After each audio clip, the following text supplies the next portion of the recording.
하나, 둘, 셋. 자, 안녕하세요. 비스트TV입니다. 자, 오늘 제가 매장에서 여러분들께 그냥 인라인 스케이트에 관해서 소소한 정보 몇 가지 하나 알려드릴까 해서 이렇게 촬영하게 되었습니다. 자, 여기 앞에 보시다시피 스케이트가 한쪽 나와 있고요. 그 다음 여기 이제 뭐 각종 도구들 있습니다. 먼저 스케이트를 신을 때 발 통증을 호소하시는 분들이 되게 많습니다. 일단은 뭐 기존에 타시던 분들도 스케이트를 바꾸게 되면서 또 새로운 그 부츠에 적응을 하기 위한 그 기간에 또 통증이 발생하기도 하고요. 그 다음에 처음 신으시는 분들은 거의 뭐 한 80~90%가 아마 발 통증을 호소하지 않을까 하는 제 생각이 있습니다. 실제로도 많이 발 통증을 많이 호소하는데, 자, 그 원인은 그렇습니다. 자, 먼저 보면 스케이트는 일렬로 나열된 요 4개의 바퀴, 이 좁은 폭이죠. 이 폭에 의해서 중심을 잡고 서 있게 됩니다. 자, 우리가 신발처럼 밑바닥 면적이 넓게, 그래서 지면을 넓게 지지할 수 없는 구조죠. 자, 그래서 당연히 발에 대한 그 압박이 많이 있을 수밖에 없습니다. 그러다 보니 아무래도 이제 발바닥 주변으로 통해서 이제 빡빡한 스케이트를 또 타이트하게 맞추면 이제 발이 많이 빡빡해지죠. 그 상태에서 체중이 누르고 있기 때문에 발에 이제 압력이 많이 가해지게 됩니다. 그런 통증은 스케이트 적응이 되면서 많이 호전될 수 있습니다. 그거는 처음일 때는 충분히 그럴 수 있습니다. 자, 우리 발도 이런 그 압력을 견뎌야 할 그 시간을 줘야 되기 때문에 처음에는 아프면 스케이트를 뭐 벗고 쉬셔도 좋고 아니면 그냥 안고 쉬시기 바랍니다. 쉬었다가 나중에 또 발이 괜찮으면 다시 스케이팅을 타시면 됩니다. 자, 이렇게 해서 처음에는 뭐 30분 단위로 뭐 3~40분 단위로 통증이 한 번씩 오다가 조금 적응이 되고 나면 이게 1시간 또 2시간 이렇게 늘어나게 됩니다. 우리 몸이 적응하게 돼서 그 통증을 많이 못 느끼게 됩니다.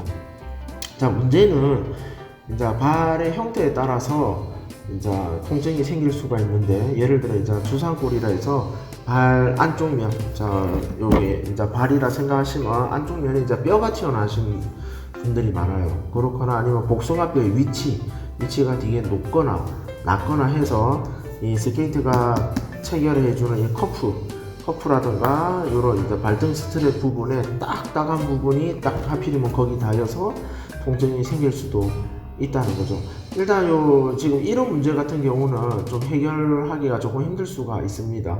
왜냐면 이제 발의 형태가 틀리기 때문에, 예를 들어서 뭐 복숭아뼈의 높낮이 때문에 힘들어 하시는 분들은 깔창의 두께를 올리고 내리고 하셔서 그 통증되는 부위를 피하셔야 하고요. 자, 근데 이렇게 하시려면 사이즈 선택에서도 또 틀려집니다.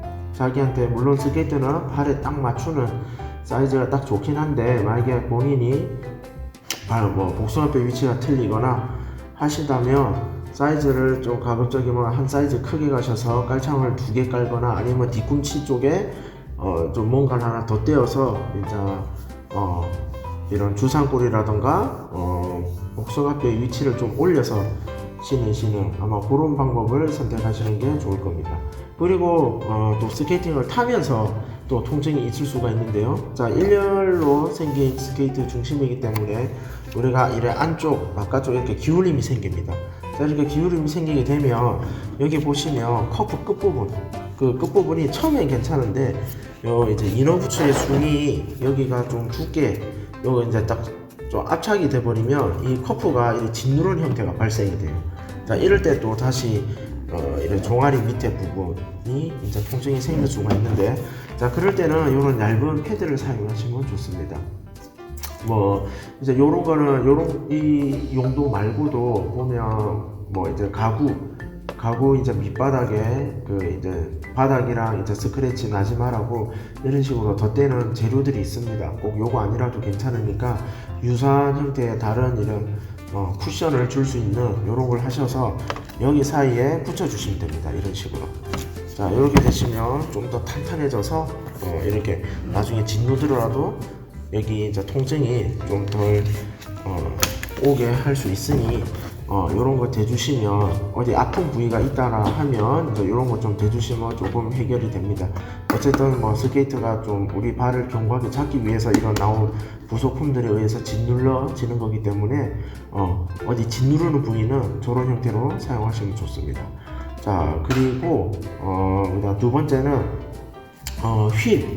휠에 마모된 휠을 이제 위치 이동하는 법에 대해서 제가 간단하게 설명을 해드릴게요.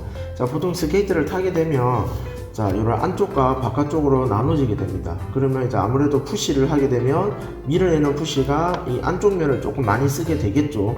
자, 이런 상태에서 이렇게 옆면으로 밀기 때문에 아무래도 아웃 쪽보다는 이 안쪽이 많이 쓰게 되는데, 보통 이제 편마모라고 해서 지금은 새 휠이라서 이 라운드 형태가 이래 안쪽 바깥쪽 이래 동일하지만 인푸시를 많이 하게 되면 여기가 특징적으로 많이 닳습니다. 그리고 또 우리 T스탑 같은 경우에도 이런 식으로 지면을 요렇게 끌고 가기 때문에 이쪽에 많이 닳게 됩니다. 자, 고를 때 너무 많이 편마모가 생긴 상태에서 바꾸려 하지 마시고 한 번씩 체크를 해주세요. 그래서 휠에 라운드 되는 면을 딱 보시고, 아, 내가 안쪽이 좀 닳았구나. 그러면 휠을 자, 한번 풀어볼게요. 자, 이렇게 푸셔서 자, 푸셔서 얘를 그냥 그대로 돌려끼기만 하면 됩니다. 요렇게 그대로 돌려끼게 되면, 자, 이런 식으로 돌려끼게 되면, 자, 아까 안쪽이 닳았던 곳이 이제 바깥쪽으로 가게 되겠죠. 그러면 아무래도 이쪽이 다른 쪽보다 많기 때문에 또 그대로 타시다 보면 이쪽이 또 닳게 됩니다. 이러다 보면 좀 어느 정도 좌우 밸런스 있게 휠을 소모할 수 있습니다. 자, 그래서 좀 미리 휠의 방향을 바꿔준다. 요거 참고하시면 될 것 같습니다. 그리고 또 하나 해야 될 게, 일단 눈에 보이는 것부터 해야겠네요. 자, 여기 줄이라는 도구를 제가 갖고 나왔습니다. 줄이라는 도구가 있고, 여기는 3mm로 된 우리 육각 렌치가 있죠. 자, 육각 렌치를 많이 쓰다 보면 어떻습니까? 육각 렌치를 쓰다 보면 이래 빡빡하게 조여져 있는 뭐 엑셀이라든가, 특히나 이제 부츠와 프레임을 결합시키는 마운트 볼트 같은 경우 풀 때 엄청난 힘이 많이 드는 경우도 있습니다. 그럴 때 이제 너무 이제 어긋나게 힘을 준다고 탁 틀어버리는데 이 끝부분이 뭉개지거나 휘어지는 부분이 많아요. 또는 마운트 볼트 자체가 뭉개지죠. 마운트 볼트가 뭉개졌다면 이 렌치도 의심을 해봐야 됩니다. 렌치도 끝부분이 조금 이제 일그러져 있는 경우가 상당히 많거든요. 자, 그럴 때는 자, 이 줄을 이용해서 이 육각 렌치를 살릴 수가 있습니다. 보시면 저는 지금 요거를 조금 살려놨거든요. 잘 보시면 모르겠지만 이게 약간 휘어져 있어요. 그래서 이 렌치도 제가 마운트 볼트 볼 때 엄청난 힘을 써서 휘기도 하고, 이 육각 렌치 자체가 돌아가기도 합니다. 이제 스크류처럼 휘어질 때까지 강한 힘을 쓸 때도 있습니다. 그러다 보니 아무래도 끝도 뭉개지기 마련이겠죠. 자, 그럴 때는 자, 여기 딱 잘 잡으셔서 이 줄 가지고 이렇게 갈아주시면 됩니다. 이렇게 해서 어디 잘 맞추셔가지고 책상 끝을 이용해서, 이게 나오는가 모르겠네. 자, 끝을 이용해 이렇게 갈아주시면 지금 제가 좀 갈아볼게요. 이런 식으로 갈아주시면 좀 더 정확한 육각 렌치 각이 보일 겁니다. 자, 이게 잘 보이시려나 모르겠네. 이런 식으로 이미 이거는 제가 한번 재생을 시킨 겁니다. 자, 이렇게 하시면 자, 육각 렌치를 다시 쓸 수 있다는 거죠. 좋네요. 새 것 같습니다. 좋고, 보통 육각 렌치가 보면 이렇게 또 한 가지 마지막 정보 하나 알려드리면 되겠다. 자, 이렇게 긴 부분이 있고 짧은 부분이 있어요. 자, 그러면 뭐 여기도 4mm 여기도 4mm, 근데 뭐 굳이 두 개씩이나 왜 달려 있을까 하시는 분들이 있던데, 이런 긴 육각 렌치는 그냥 이제 일반적으로 풀 수 있을 때 요걸로 푸시면 돼요. 아주 쉽게 풀 수 있는 부분에 이렇게 꽂아서 푸시면 되고, 만약에 여기서 이렇게 꽂는데 힘이 생각보다 많이 들어가신다, 많이 들어간다 싶으면 요 긴 부분으로 끝까지 풀려고 하지 마시고 짧은 부분으로 돌려주시면 좋습니다. 그리고 끝을 잡고 이렇게 밀어주시면 훨씬 적은 힘으로 풀 수가 있습니다. 그리고 이 육각 렌치 자체의 이 길이가 짧기 때문에 휘어지거나 변형이 생길 위험도 적고요. 그래서 이 작은 쪽은 힘이 많이 필요할 때 이걸 쓰시고, 긴 쪽은 뭐 일반적으로 쓰시면 좋을 것 같습니다. 나머지 뭐 이렇게 볼록한 형태는 뭐 아시겠지만 베어링 툴입니다. 베어링을 뺄 때 쓸 수 있는, 베어링 걸어서 뺄 수 있는 툴이기 때문에 요거는 베어링 용도로 쓰시면 좋고. 자, 그 다음에 스케이트는 이게 타시다 보면 뭐 지면의 상태에 따라서 이 자체적으로 진동을 많이 받게 됩니다. 그래서 이런 이제 육각 이제 커프 볼트와 이 스트랩 고정하는 십자 볼트, 그 다음에 중요한 이 휠을 고정시키는 엑셀, 그 다음에 부츠와 프레임 간에 고정을 줄 수 있는 마운트 볼트, 이렇게 대표적으로 있는데 요거 정기적으로 점검을 꼭 하셔야 됩니다.